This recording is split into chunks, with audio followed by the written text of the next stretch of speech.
as much noise as you possibly can for that vegan couple, Natasha and Luca!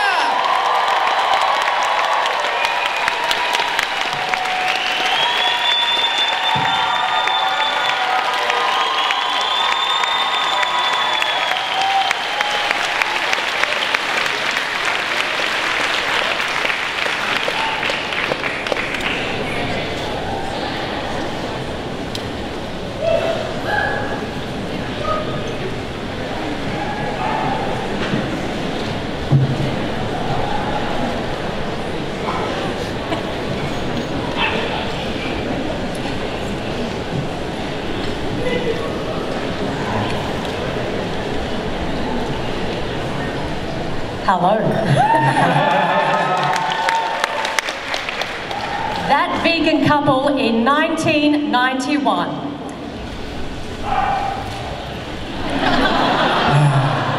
"10 years old.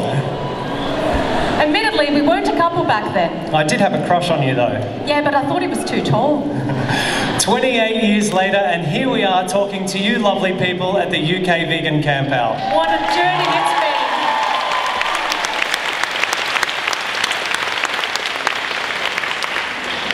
When Jordan invited us to speak here today, in addition to the vegan and animal rights topics that we usually talk about, he also asked us to speak a little more about us, our story, how we ended up here, our channel and achievements, and a little more behind the scenes of that vegan couple. So we guess we start way back in primary school, and there was always a connection and spark between us. I've always been terrible at math, and when our teacher sat me away from my friends and sat me next to Luca for our daily math test, kind-hearted Luca would move his hand away from his paper and let me copy his test. It didn't last long because my grades went from about 3 out of 20 to a near perfect score overnight, so I was clearly copying. If someone told me back then that I was letting my future wife copy my math tests, I wouldn't have believed it. In fact, imagine if someone told us back then that in the future we'd be spending many years together, again, sitting side by side, working together, but this time for a common cause, animal rights and liberation.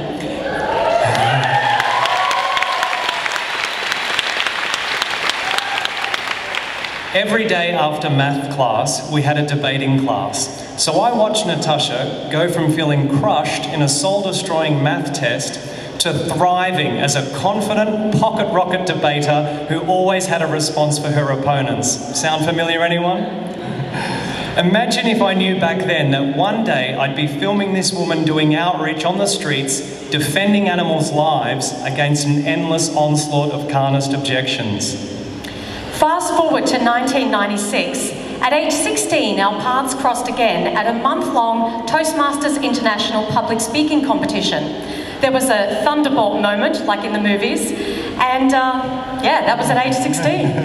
Then one day, when Natasha was on tea duty during a break and offered me a biscuit, I unfortunately missed the opportunity to ask her out on a date. But I redeemed myself 2 years later at age 18 when I finally made a move at a party. It only took him 2 years. Long story short, we got married in 2004.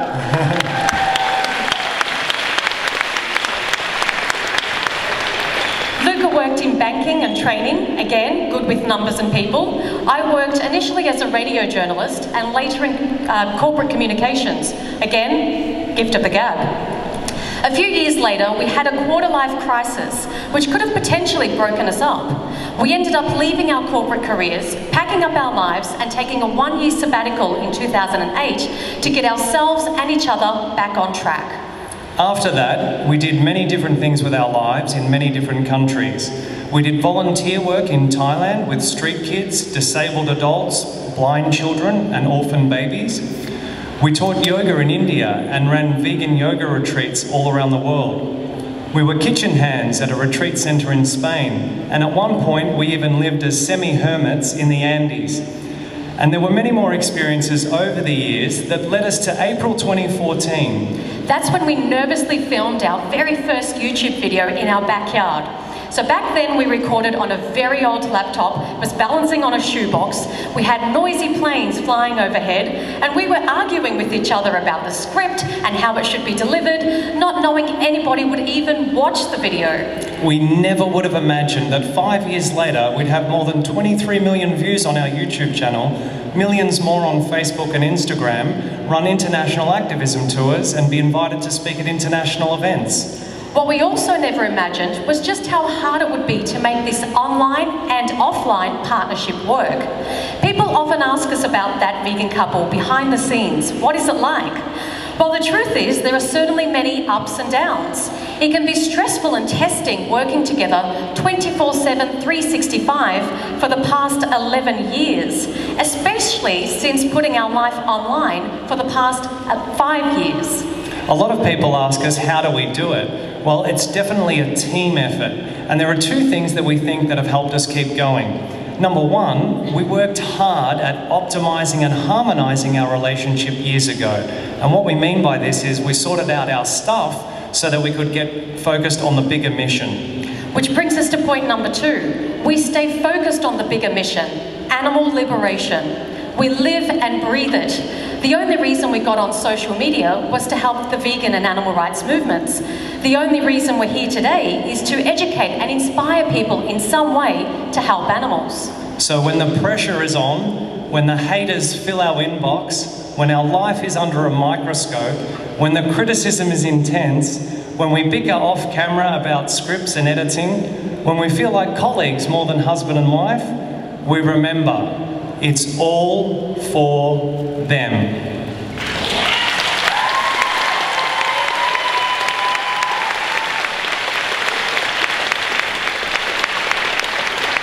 We're prepared to work around whatever we need to, because any hardships that we experience are absolutely nothing compared to what trillions of animals experience. For many years now, our tagline has been, going vegan is not the most we can do, it's the least we can do.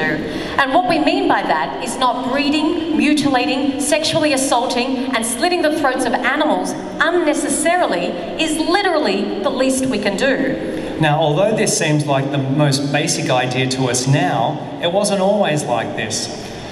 There's nothing I loved more than cooking up a barbecue. I used to pride myself on eating a whole roast chicken on my work lunch break.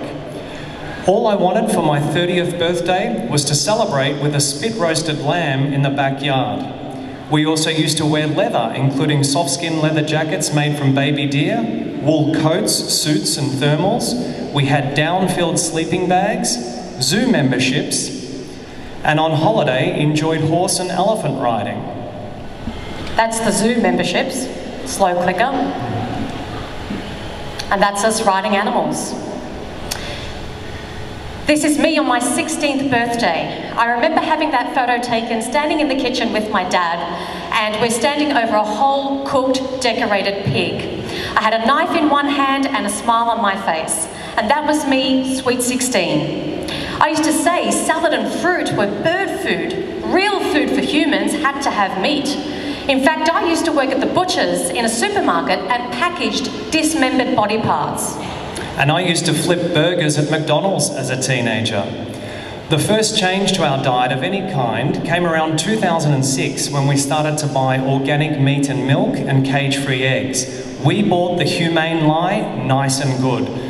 This was because of a book Natasha reviewed when she worked as a radio journalist. It was all about the health benefits of organic food.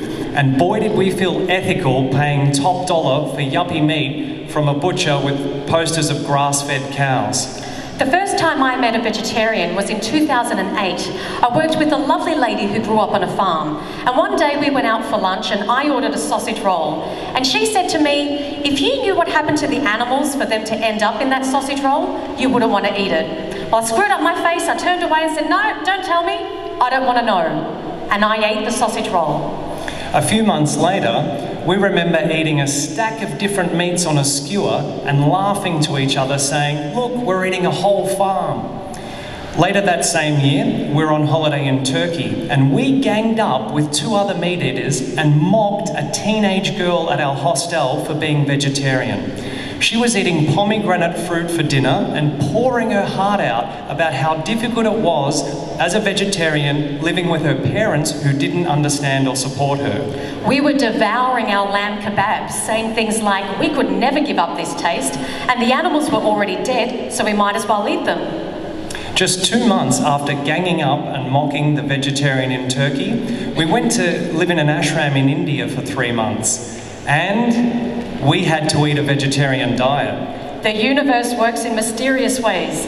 Of course, we feared that we would suffer from protein and iron deficiencies, so we loaded up on eating as much meat as we possibly could in the weeks leading up to going to the ashram. Early on during our stay in the ashram, we recall complaining with another meat-eating couple about how we all felt lacking in energy due to the anemia we were all no doubt developing. I so desperately missed eating animal flesh when we first arrived in the ashram that I remember trying to meditate and having visions of dancing lamb chops and sausages going through my mind. So obviously, we fully intended to return to eating meat at the end of our stay in the ashram.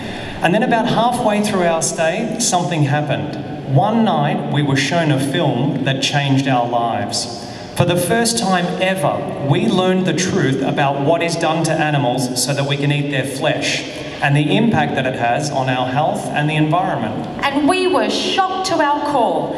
We weren't on social media back then. We were heavily entrenched in meat-loving culture, and we had never seen or heard anything about animal agriculture before. So there we were, sitting in a hall with about 300 other people, and at the end of that film there was a rapturous applause from the mainly vegetarian audience. Well, we just sat there bug-eyed and in shock, and then we looked at each other and dropped an F-bomb. The strongest emotion we felt in that moment was anger, for 2 reasons. Number 1, how could we have not known this for 28 years? And number 2, now we have to change what we eat. We went back to our room that night and both knew there wasn't even a decision to make. Eating animal flesh was no longer even an option. So when we returned home to Australia as vegetarians, of course our meat-loving families were totally shocked. And yet the only thing that separated us as vegetarians from our meat-loving families was education. But when my grandmother asked me if we still eat eggs and cheese, I said, well, yes, of course we do. We'd never give up those foods. That would be going too far, and we've already given up enough. In other words, we'd done our part. Again, a lack of education about the egg and dairy industries kept us ignorant to the truth and kept us consumers of violence. Because we weren't on social media back then, we didn't know that day-old baby male chicks are considered useless to the egg industry, including free-range, cage-free, organic and higher welfare, and so they're either ground up alive in an industrial macerator, gassed to death, or thrown away in garbage bags to suffocate. We didn't know that newborn baby calves are taken away from their mothers soon after birth so that humans can steal her milk, and the baby males are either killed within a few days or raised for veal and killed within 16 to 20 weeks. We didn't know that egg-laying hens and milk-producing mother cows are all slaughtered for their flesh anyway once the production of their secretions declines and they're no longer making enough money for the industry and not worth keeping alive. It wasn't until August 26, 2011 that we watched Gary Yourofsky's Best Speech You'll Ever Hear video on YouTube, that we learned how violent the egg and dairy industries are, and that we were still contributing to the misery and slaughter of billions of animals as vegetarians. You see, we went vegetarian because we didn't want to kill or exploit animals. So in order to remain morally consistent, we had to be vegan. After watching that eye-opening speech, again, there wasn't even a decision to make. We both knew that eating any animal products or using and exploiting animals in any way was no longer even an option. We were now vegan.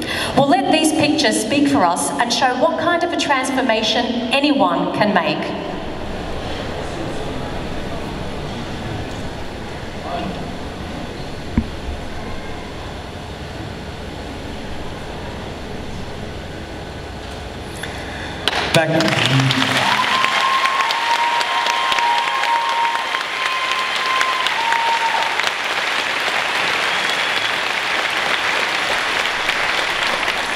Back to our vegan story in 2011. As soon as we finished watching that speech, we sent an email with the link to everyone in our contacts list letting them know that we'd just come across this life-changing and life-saving information and that we felt a moral obligation to share it with them. Let's just say we had a mixture of responses, but the main thing we heard was silence. The majority of people did not react or respond at all. That was 8 years ago, and we haven't stopped speaking up for animals since. Now, if Gary was just vegan in his private life, and if he didn't go around the United States giving that speech to university students, then that video would never have been made, and he would never have helped so many people like us go vegan. We're vegan because he was active. And this is something we want to talk about today. The why and how to be an active vegan. As social media influencers, we see our role as not only to normalise veganism, but perhaps more importantly, to also normalise activism. Now, being vegan and not participating in the exploitation of and violence towards animals is great. And yet, as we've been saying for years, going vegan is not the most we can do, it's the least we can do. Because actively raising awareness and trying to stop the exploitation and violence in some way is what the victims need. Consider this often used example. You see a man needlessly beating a dog in the street. You have three choices. Choice number one, you could say, hey, that looks like fun, grab a stick and join the man in beating the dog. I'm sure we could all agree that's the morally wrong choice to make. Well, that's like living as a non-vegan and paying someone else to needlessly kill innocent defenceless animals on your behalf. Choice number two, you could choose not to join the man in beating the dog. That's like living vegan. You're simply no longer participating in the exploitation of and violence towards animals. Choice number three, you could choose to take some form of action to try to stop the man beating the dog. I'm sure we could all agree that's the morally right choice to make. Well, that's like being an active vegan or an animal rights activist. So, in order to remain morally consistent, if we think that taking action to stop the needless exploitation and violence towards a dog is the morally right thing to do, then taking action to stop the needless exploitation of and violence towards other animals must also be the right thing to do. To take this example of the dog, thank you.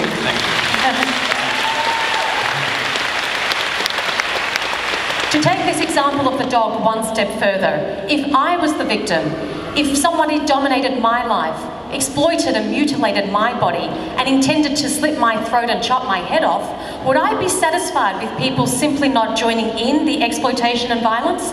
Or would I want people to speak up and try to stop the exploitation and violence? What would you want if you were the victim? When we put ourselves in the position of the victim, it's very easy to see why being an activist is so important. The challenge remains, however, to get more vegans to become activists. We've noticed that the aversion many vegans have to becoming activists is as strong as the aversion many non-vegans have to becoming vegan. Perhaps the best example of this is vegans being blocked from vegan Facebook groups for posting animal rights activism content. In our opinion, the root cause of this aversion is a fear of judgment by others. Many not active vegans fear judgment from non-vegans, and they don't want to be seen as pushy, annoying, militant, extreme vegans. We remind not active vegans that they already demonstrated the courage to withstand judgment from non-vegans when they went vegan, and therefore all they have to do is draw on that very same courage to become an activist. We also remind not active vegans that just as every vegan will tell you that going vegan is the best thing they ever did and they only wish they'd done it sooner, every activist will tell you that becoming an activist is the best thing they ever did and they only wish they'd done it sooner.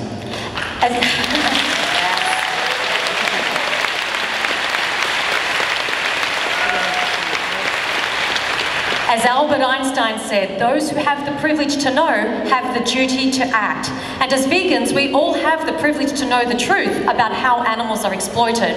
Therefore, we all have a duty to act. History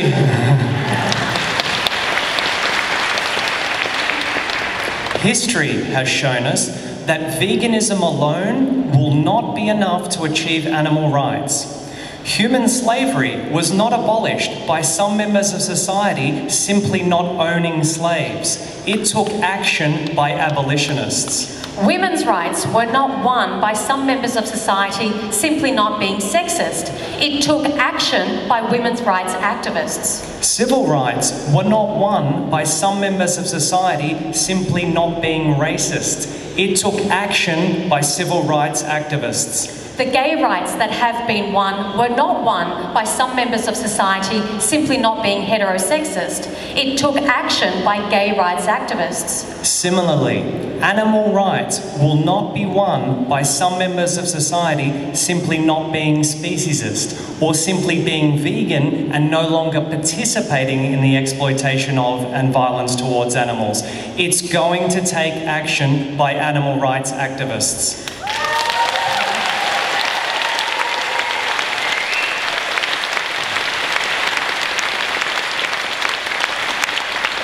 The path to animal liberation is a long one and it is far from over. We cannot get comfortable just because we have more vegan options in our local supermarkets and restaurants. These are great, but they are not indications that animal liberation is near.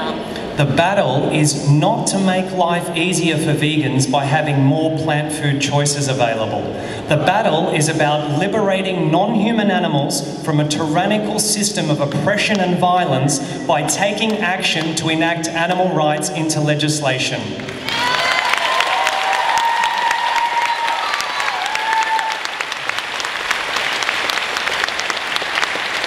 Now, there are many different ways to advocate for animals, and there is no one single best way. Different styles and approaches will appeal to different people, different strokes for different folks, and so we need all of it. For over 5 years, we have chosen to use social media as our main avenue for activism. But to be honest with you, many years ago, we hated the idea of social media, and we didn't even want to get on Facebook. But two things that changed our mind. Number one, if one of the first YouTube videos we ever watched turned us vegan, then this is a very powerful tool that clearly works. And number two, we noticed that everybody were on their devices, watching and scrolling and watching and scrolling. And we said to each other, well, they're watching something, so we might as well get on this thing, and they can watch us and learn about veganism. So we got on social media not because we like it, but because it works. It's the most effective and efficient tool that we know of that directly reaches the most number of consumers and creates powerful change. For example, you can have one experience as an activist, such as an outreach conversation, or perhaps you're filming some pigs on a truck, and that experience can just stay with you, or you can upload that content online and potentially reach and influence tens or hundreds or thousands or even millions of other people. And not only are you reaching consumers, but you're also reaching not active vegans and encouraging them to get active and to create and share content.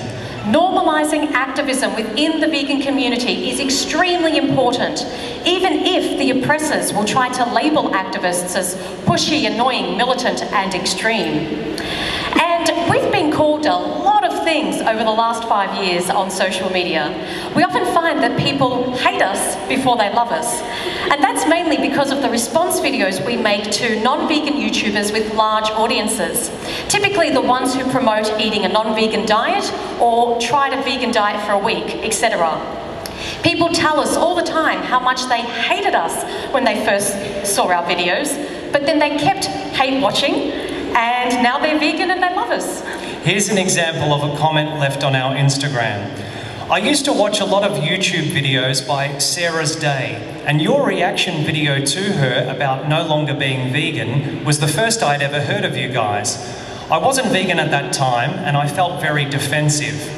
A year or so later, I was talking to my best friend about veganism. She'd already been vegan for a little over a year, and I made a comment about her not being one of those crazy vegans.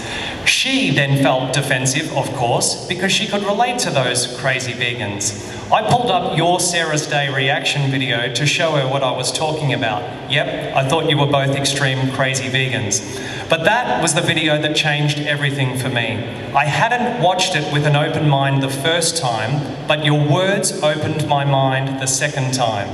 The more I tried to prove to my best friend that it was okay to eat animals, the more I realised it wasn't.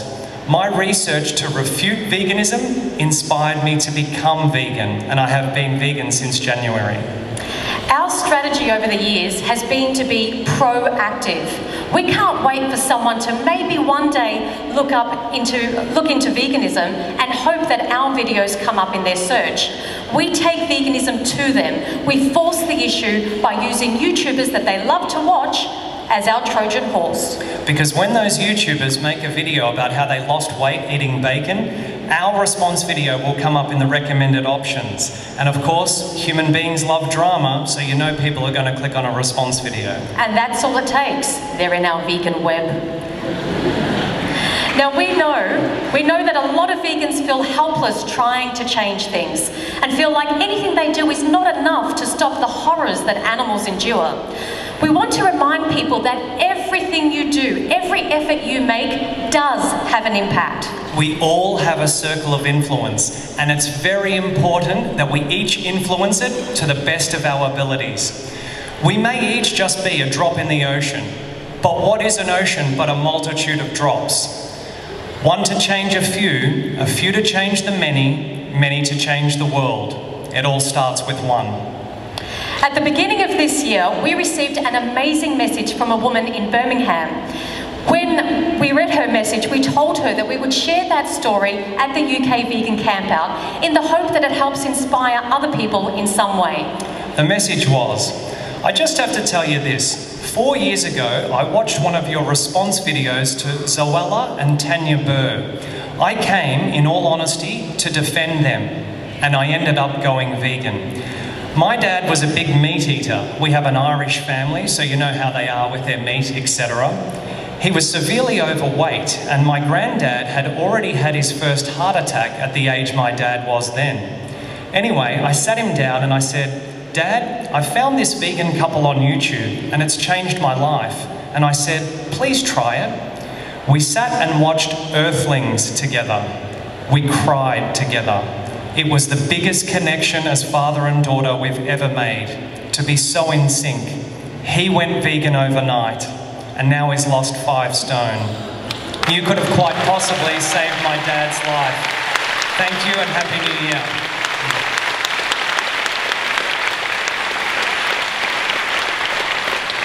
We continued to message this person and got some more of the story, which further amazed us and put things into perspective. She said, it's amazing how 2 people sitting in front of a camera on the other side of the world can change so many lives.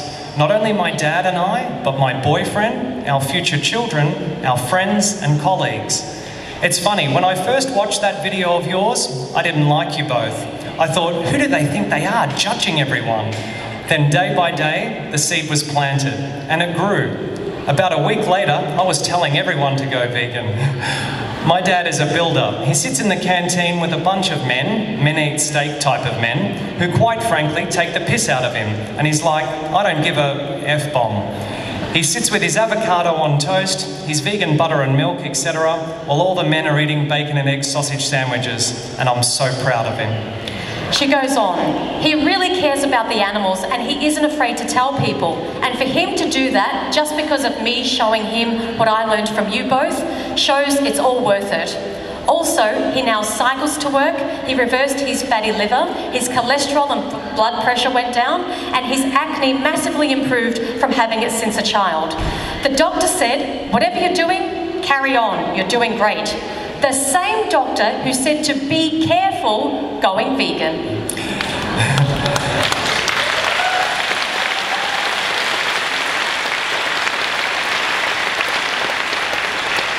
Did Sarah's Day, Zoella and Tanya Burr fans hate us? Yes. Did we care? No.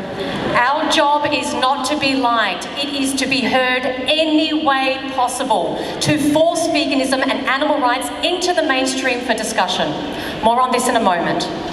Okay, we have one more powerful example of how being proactive with the vegan message on social media can achieve incredible results. Back in 2016, we made a response video to makeup guru Carly Bible.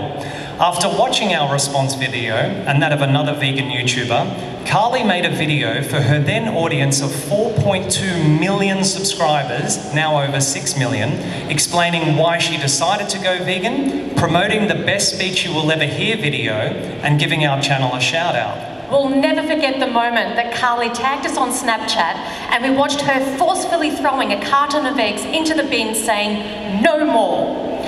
Her actions resulted in about 60 to 70,000 of her subscribers subscribing to our channel to learn more about veganism. That was a very good day.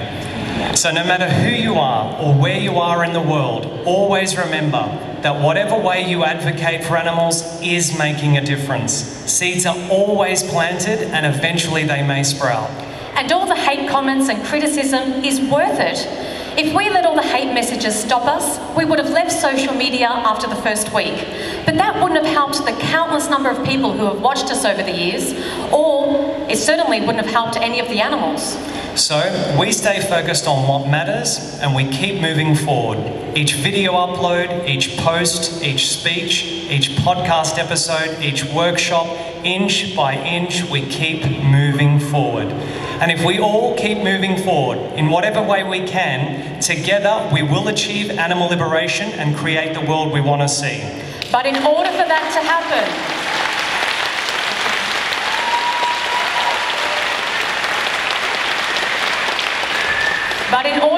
happen, we all need to be active or advocate for animals in some way. However you advocate for animals, we strongly recommend posting it on social media. It doesn't have to be YouTube. Facebook and Instagram are also excellent platforms to reach a larger audience on. And keep in mind, you never know which of your posts will take off. For example, we've uploaded many outreach videos, and yet one video in particular touched the hearts of so many people. The video was called "Vegan Woman Ends Up in Meat Eater's Arms."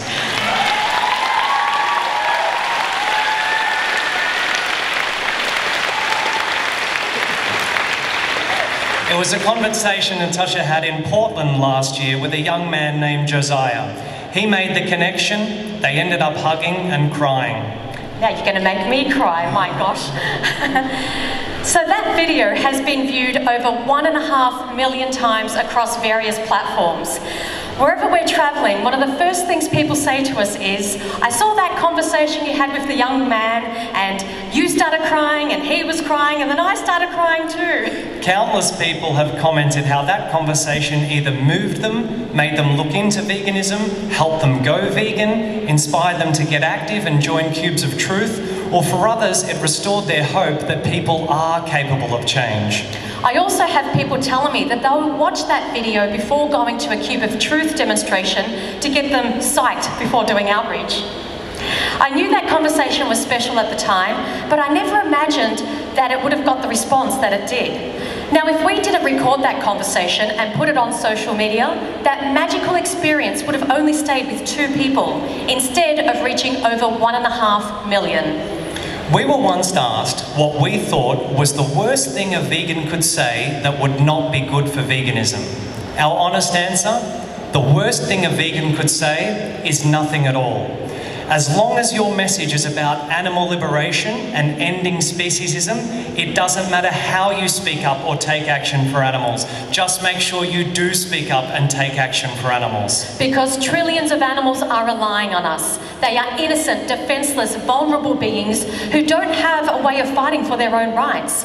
We have their lives in our hands, and if we don't help them, they have no chance of escaping hell. So what can each and every vegan do?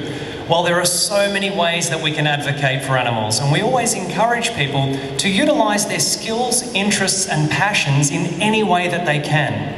Some examples of things and jobs that people have veganised include documentaries, books, magazines, speeches, and translating all of those things. Websites, apps, podcasts, social media, virtual summits, conferences, music, art, dance, event planning, festivals, festivals, holiday tours, food trucks, cafes, restaurants, meal delivery services. There are vegan doctors, nutritionists, psychologists, politicians and lawyers. School and university students can write essays, give presentations, have debates on veganism and organise screenings of vegan documentary films and invite guest speakers, etc. Social media has popularised grassroots animal rights activism in the last few years. In particular, Anonymous for the Voiceless Cubes of Truth, Save Movement Vigils, and Direct Action Everywhere, or DXE Disruptions. You can look these groups up online and search for a chapter in your area to get involved with if you're not already. And if there isn't a chapter, consider starting one. Last year and this year, we organised international activism tours. And one of the things we're most passionate about when speaking to audiences is explaining the power of and need for direct action. Direct action is the form of activism that has the most controversy surrounding it. Direct action, which can be non-violent or violent, has been used by social justice movements throughout history.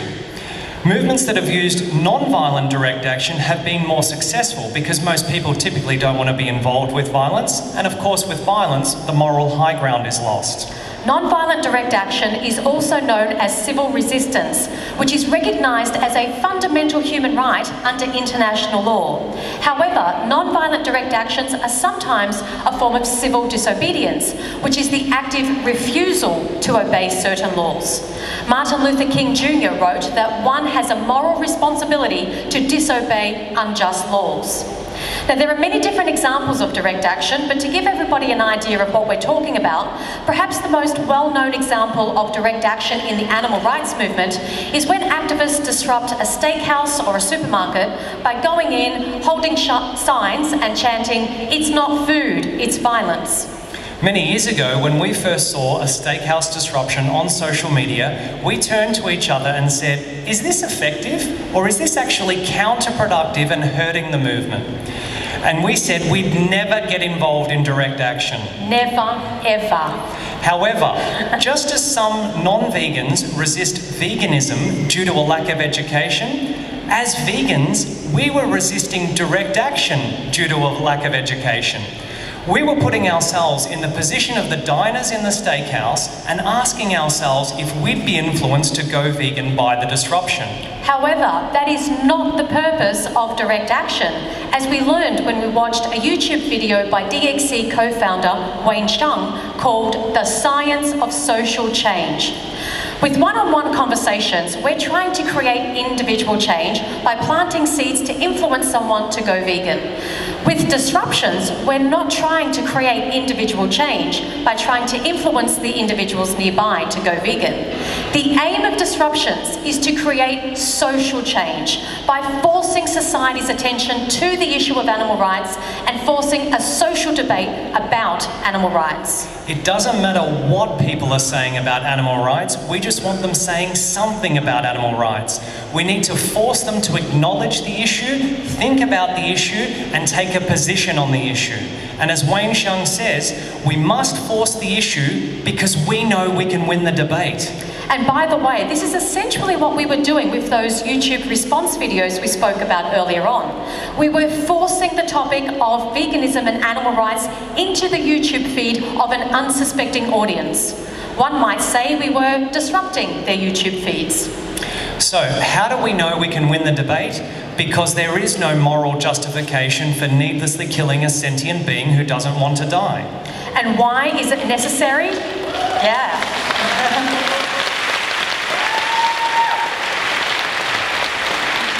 And why is it necessary to disrupt and force the issue?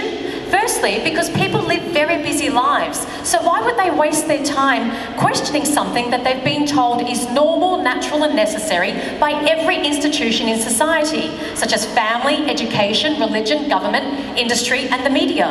So if we wait for people to question carnism and speciesism themselves, animal rights will never be won.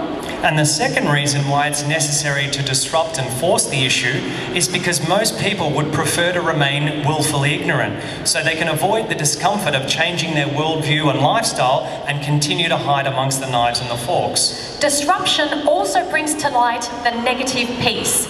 Negative peace is where there is the appearance of peace, but it is at the expense of others, or the suffering of others. And in this case, that's the animals.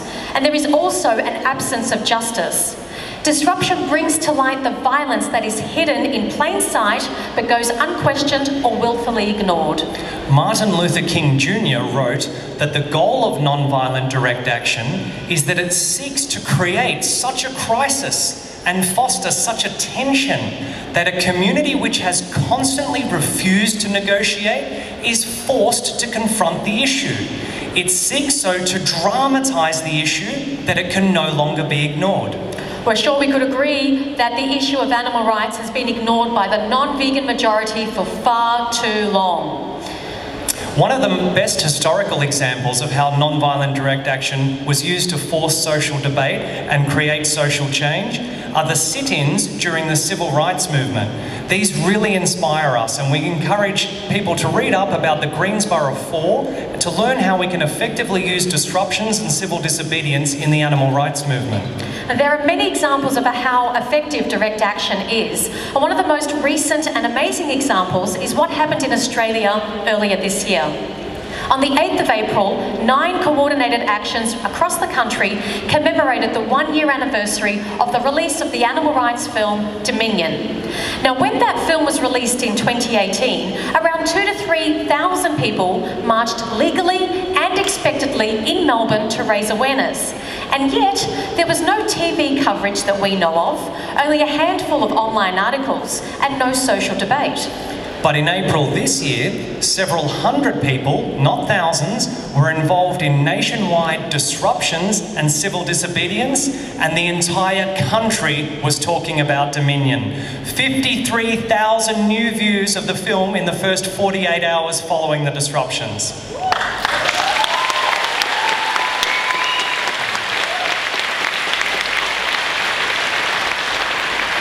Incidentally, 500,000 new views since those disruptions. That's national mainstream media stations reported throughout the day. International media picked up the story. The Prime Minister of Australia was talking about the actions. Sure, he called us criminals, but at least it created debate. New laws were being proposed to try to deter activists from taking similar action in the future, which have again created debate. Animal rights activists were even being called terrorists. Basically, these disruptions and civil disobedience cause massive controversy and hence social debate. That's the difference between legal and expected action versus civil disobedience and unexpected disruptions. Having said this, not all direct action needs to be illegal. There are many legal disruptions, and often even the illegal disruptions will have a support team of activists that are also disrupting but in a legal way. So there's a role for everyone. Now, some people might think that we need 51% of the population to go vegan in order to create a vegan world. Well, we have good news and bad news. The good news is we don't. Political scientist Erica Chenoweth's research on hundreds of previous social justice movements revealed what she calls the rule of 3.5%. Whereby, whenever 3.5% of a population were engaged in sustained, non-violent, direct action, that movement won every single time. Now, statistics vary widely, and yet for argument's sake, say around 3.5%, give or take, of the populations of the UK, Australia, the United States, Israel and Germany are already vegan. However, none of them are the first vegan nations because not all of the roughly 3.5% of their respective vegan populations are engaged in sustained non-violent direct action. In fact, it's estimated that only around 1% of all vegans are activists, and even less than 1% are engaged in sustained non-violent direct action. And this is the bad news. The solution to this is for all of us here to make sure we are active for animals, and more specifically involved in sustained non-violent direct action, and to encourage and inspire other people to also take part in sustained non-violent direct action. As Gandhi said, you must be the change you wish to see in the world. If we want a vegan world, we must proactively create it. And if vegans don't take direct action for animals, then who will? We encourage everyone to put into practice what we've been talking about today and join us in London for the Animal Rebellion starting on the 7th of October. And there will be a non-violent direct action training for the rebellion later on today here at the Campout. We're at a point in history where we can't just do what we personally prefer and what makes us feel comfortable. According to climate scientists, we're running out of time, and the animals desperately need us to step up and choose to do what's needed over what we personally prefer and feel comfortable with. And this applies not only to direct action and other street activism, but also to online activism. We understand that some people don't feel comfortable dealing with the backlash that will most likely come when posting about animal rights content online. In order to better deal with the backlash, we think it's important to keep perspective. Number one, some people are risking their freedoms and lives to go undercover and obtain footage. And number two, dealing with online backlash is nothing compared to what the animals are going through. They're in hell. What's worse, losing Facebook friends or animals losing their lives? So we need to keep doing what's needed for the actual victims, the animals, despite any backlash. It's also important to remember that if you can't attend an action, the least we can do is share the work of activists online. Here's a short, empowering example of sharing and dealing with backlash from one of our followers. I wanted to update you both. I just received a text from an old friend telling me that the things that I've been sharing on my Instagram story are making her want to give up meat. I started crying. I see now that changing the mind of someone is worth the backlash from the resistant people. Thank you for inspiring me to share my story with others. Again, it's all about perspective. Online resistance is a good sign that your posts are speaking strongly for the animals and demanding change. You're pushing the envelope, and that will, of course, stir a reaction in people. Agitation is a good thing. We want people to be agitated. Nothing changes without agitation. Without agitation, there is just stagnation and the status quo. Our job as animal rights activists is not to make friends and not to make everybody feel comfortable. It's to speak strongly for the animal victims and demand serious change. Remember, we're not here to just rock the boat. We're here to sink the boat.